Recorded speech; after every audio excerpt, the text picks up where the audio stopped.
다이어트 10번 실패한 당신, 의지가 약한 게 아닙니다.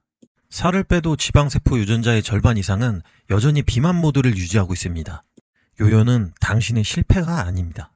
2024년 네이처가 밝힌 진짜 범인, 지방세포의 비만 기억입니다. 다이어트 해보신 분들은 다 아실 겁니다. 안 먹으면 빠집니다. 처음엔요. 점심을 굶고 저녁을 줄이고 한 달이면 5kg도 가능합니다. 그런데 문제는 그 다음입니다. 똑같이 안 먹는데 더 이상 안 빠집니다. 어느 순간 체중이 멈춥니다. 조금만 방심하면 원래대로, 아니 그 이상으로 돌아갑니다. 결국 나는 의지가 약한 사람이라고 자책하게 됩니다. 안 먹는 다이어트를 반복할수록 몸은 더 적은 에너지로 버티는 법을 배웁니다. 비유하자면 이렇습니다. 원래 2000cc 엔진이었는데 굶을 때마다 엔진이 줄어듭니다. 1500cc, 1200cc. 그런데 주유는 똑같이 합니다. 엔진이 작으니 남는 기름은 전부 뱃살로 갑니다. 이게 기초 대사량이 떨어진다는 뜻입니다. 그런데 문제는 이것만이 아니었습니다. 엔진이 줄어드는 것 말고 더 근본적인 문제가 숨어 있습니다. 2024년 11월 세계 최고 권위의 과학저널 네이처에서 한 편의 논문이 실렸습니다. 스위스 ETH 추리히의 라우라 힌테 연구팀이 발표한 이 논문의 제목은 이렇습니다. 지방 조직은 체중 감량 후에도 비만의 후성 유전학적 기억을 유지한다. 후성 유전학, 어려운 말 같지만 쉽게 풀면 이겁니다. 스마트폰을 생각해 보세요. 공장 초기화를 했는데 앱 설정이 그대로 남아있는 겁니다. 알림 설정, 배경화면, 로그인 정보가 다 살아있는 거예요.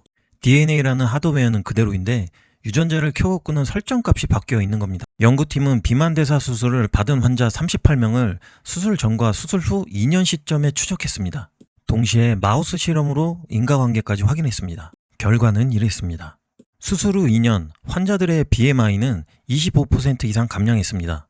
겉으로 보면 다이어트에 완벽히 성공한 겁니다. 그런데 지방세포안을 들여다보니 이야기가 달랐습니다. 살을 뺐는데도 지방세포의 유전자 발현 패턴이 비만 상태와 거의 같았습니다. 마치 지방세포가 나는 아직 뚱뚱해라고 기억하고 있는 것처럼요.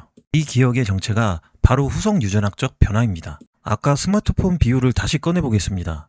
초기화를 했는데 앱 설정이 남아있다고 했죠? 이 연구에서는 체중 감량 후에도 남아있는 유전자 설정 변화 중 57%에서 62%가 후성 유전학적 스위치로 설명됐습니다. 활성화된 유전자는 68%에서 75%가 그대로였습니다. 방 10개짜리 집을 떠올려 보세요. 다이어트에 성공해서 비만 모드 끝이라고 생각했는데 들어가서 확인해보니 10개의 방 중 6, 7개 방의 전등이 아직 비만으로 켜져 있는 겁니다. 겉모습은 날씬해졌는데 세포 안쪽은 아직 비만 시절 그대로인 거예요.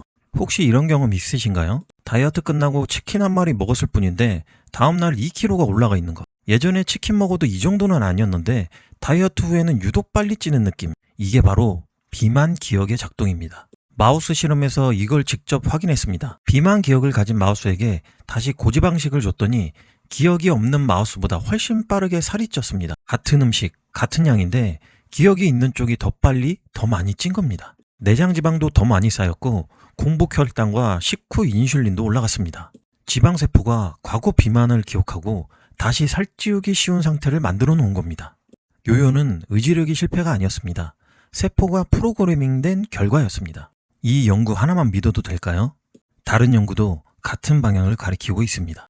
2025년 커런트 오비시티 리포츠에 실린 종합 리뷰가 요요 원인을 4가지로 정리했습니다.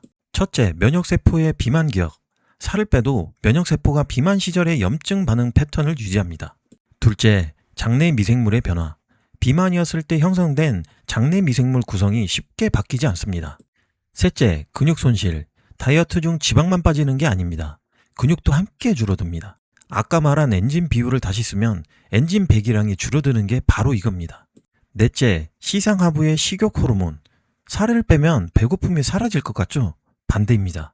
체중 감량 후 1년이 지나도 식욕을 높이는 호르몬이 정상으로 돌아오지 않습니다.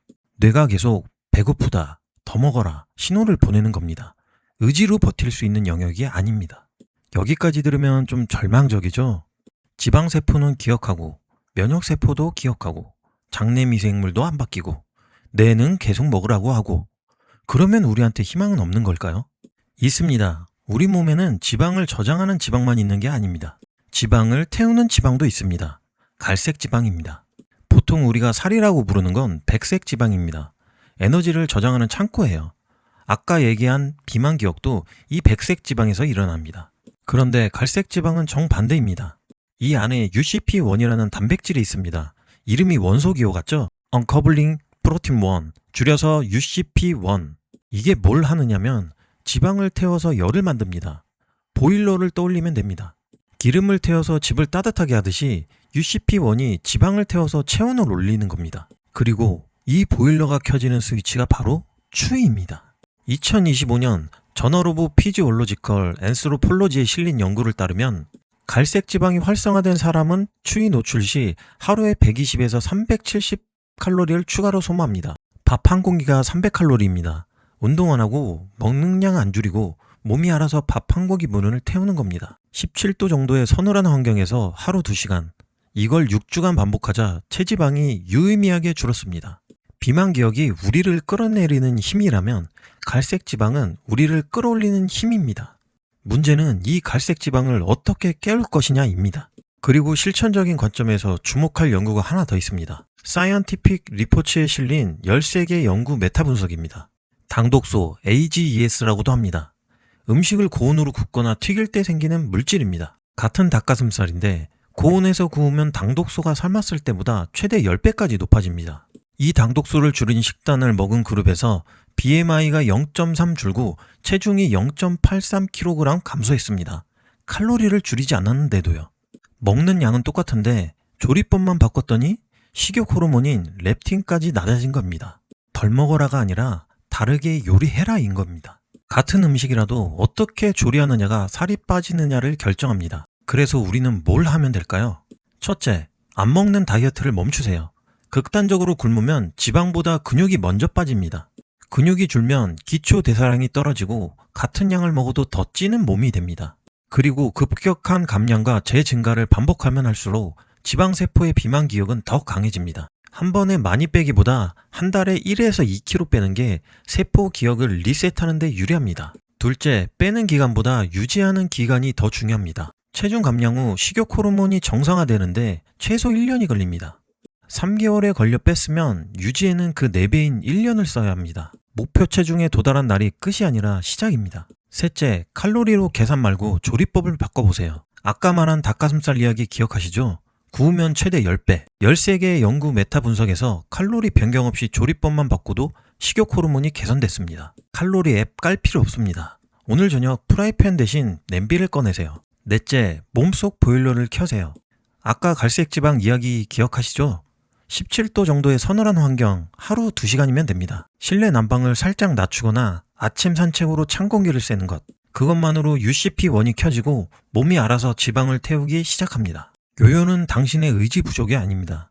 당신의 지방세포가 과거를 기억하고 있는 겁니다. 하지만 기억은 영원하지 않습니다. 천천히, 꾸준히 조리법부터 바꿔가는 것. 그게 세포의 기억을 바꾸는 첫걸음입니다. 논문 처방전은 매주 이런 논문을 찾아서 정리해드립니다. 구독과 알림 설정 부탁드립니다.